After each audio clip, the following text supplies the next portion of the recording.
back to last night's debate. Race and policing tactics were one of the big issues that came up last night. And joining me now to break it down, Bill Kristol, editor of the Weekly Standard, and Roland Martin, host and managing editor of NewsOne Now.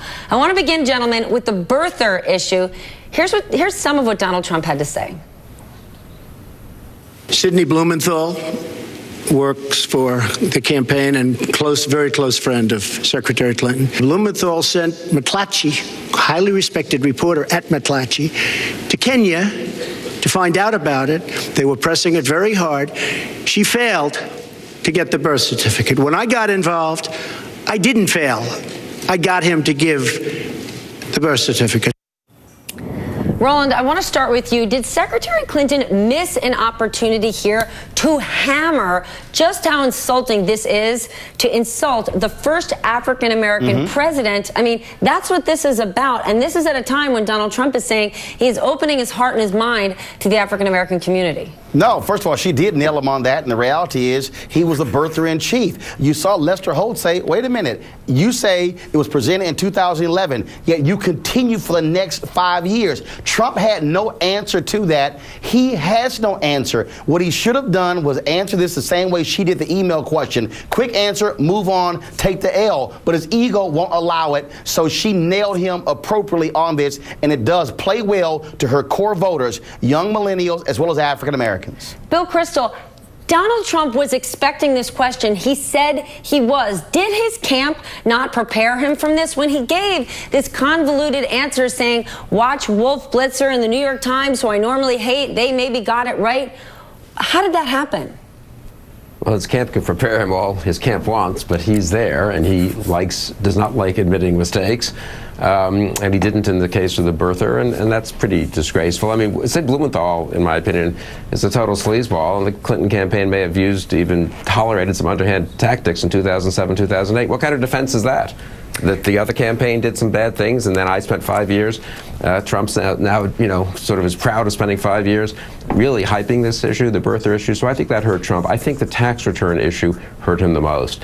We haven't discussed it yet on the show, but I mean, that was the moment. The first 15, 20 minutes, Trump was demagoguing on trade. I don't agree with what he was saying, but it was a reasonably effective argument by Trump. You're the status quo. You're part of the problem. If you like the way things are going, vote for Hillary. But if you want change, if you want these trade deals renegotiated, I'm the person who will bring change. That had to be his core message. His core message had to be, I'm change, she's the status quo. And trade is a pretty good way for him to frame that issue. And she was awkward on TPP and so forth. And then tax returns came up, and she clobbered him on that. Very effectively laid out the problem with him not releasing his tax returns. And the reason I think that's so important is when you look at these debates, you have to think, well, what's sort of now open for the future? It's like a basketball championship game or something. You win the first game, but almost as important is what weaknesses in the other team have been exposed. What is his answer on tax returns? He has no answer. And she can just hammer him for the next 6 months and speculate that he has paid no taxes. And I think that takes away a lot of his credibility as a champion of the common man. Roland, I want you to comment on this. I just want to share a bit of that for our viewers. Sure.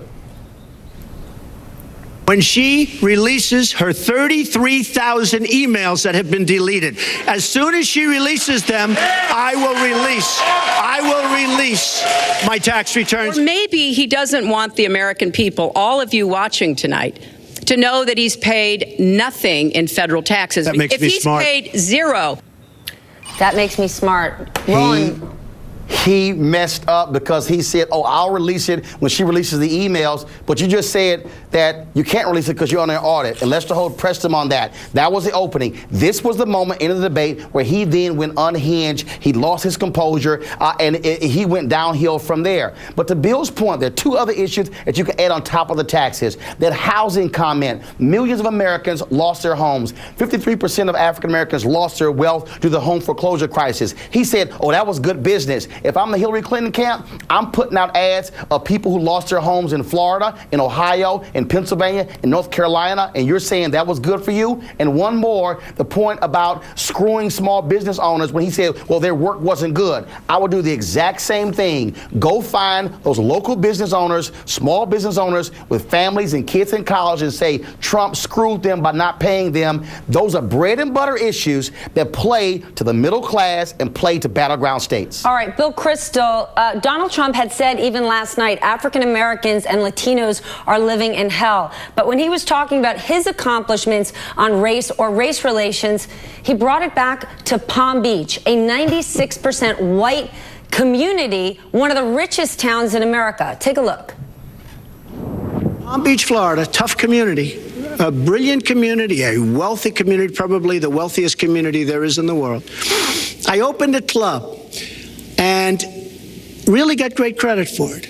No discrimination against African Americans, against Muslims, against anybody. So, Bill Kristol, tough community because you can't get into the country clubs if you have a diverse background, or tough because you can't hang a gigantic American flag, which was what he got fined for? It's tough. It's tough down there in Palm Beach, you know. Mean streets and I think of Palm Beach. I really feel for Donald Trump, and boy, that was really courageous of him to let the people who could afford to pay the $200,000 or whatever it was, if they were African American or Muslim, to join the country club. Look, I think the key point here is I've always thought that and wondered why his opponents in the primaries didn't go after his business record more. I think a lot of people get. I mean, I myself am offended by many things he said, and I think they suggest he shouldn't be president. But you know, voters, I've run into so many voters who say, "Oh, come on, he says these things. He's a blowhard. He pops off." But you know, he wouldn't really do this. Deeds matter more than speeches. Hillary Clinton is held accountable. He's done a decent job of prosecuting the case against her deeds as a career politician. But he's a career businessman, and he has huge vulnerabilities there, both in taking advantage of little guys he dealt with in his bankruptcies, and now in not releasing tax returns, which suggests he's a billionaire, he says, who's paid no taxes, as Hillary Clinton suggests, over the years. And if he sticks to the not releasing the returns, she can just keep saying this for the next 6 weeks. Roland, He didn't refute how how last night was important is that it turns his business career, which has been a big advantage for him, right. The outsider businessman, could now become a big problem. He didn't refute housing discrimination. Oh, other people got sued along with me. Trust me, he lost on that one. Also, he gave no real answer when it came to dealing with healing of race. He says law and order. Doesn't play well to African Americans, doesn't play well to young voters. If I'm Hillary Clinton, I'm nailing him on the Central Park 5 for him calling for the death penalty for them, Roland, and they were exonerated. I'm not playing well to my producers. We're out of time. Roland Martin. Bill, I got to ask you before we leave then, you know, disappointed, offended, who are you voting for? I'm voting for Evan McMullin, Virginia, the only conservative in the race. Trump said nothing conservative last night. No defense of the Constitution, no defense of American leadership in the world, no defense of free markets. All right, gentlemen, thank you so much. I appreciate you joining me this morning.